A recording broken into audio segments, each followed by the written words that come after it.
త్రివిక్రమ్ తీస్తున్న సినిమా కొత్త schedule decide అయింది. ప్రభాస్ ఆదిపురుష్ ప్రమోషన్ కోసం వచ్చే నెల నుంచి రంగంలోకి దిగబోతున్నాడు. Pawan original gangster film team release date fix చేస్తే బన్నీ మాత్రం పుష్ప 2 షూటింగ్ విషయంలో డైలమాలో పడ్డాడు.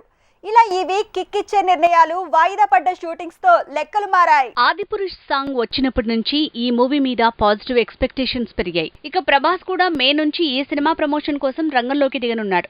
మే ఫస్ట్ వీక్ నుంచి దేశవ్యాప్తంగా ఈవెంట్లు, టూర్లు షురూ కాబోతున్నాయి. ఇక ప్రశాంత్ నీల్ మేకింగ్ లో ప్రభాస్ చేస్తున్న సలార్ షూటింగ్ పూర్తి కావచ్చింది.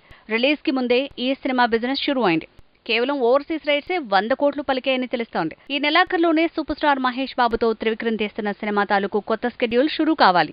కానీ ప్యారిస్ టూర్ లో ఉన్న మహేష్ వచ్చే నెల ఫస్ట్ వీక్ నుంచి కొత్త షెడ్యూల్ కి అందుబాటులో ఉంటాడట. మైత్రి మూవీ మేకర్స్ మీద ఐటీ రైడ్ వల్ల ఆగిన పుష్ప 2 షూటింగ్ విషయంలో దర్శకుడు నిర్ణయం మార్చుకున్నాడట. కొన్ని పాత్రలకు రిపేర్లు అవసరం అవడంతో కొత్త షెడ్యూల్ మరికొన్ని రోజులు వాయిదా పడే ఛాన్స్ ఉందట. గేమ్ చేంజర్ మూవీ ఇంకా 2 నెలల షూటింగ్ పెండింగ్ లో ఉందట.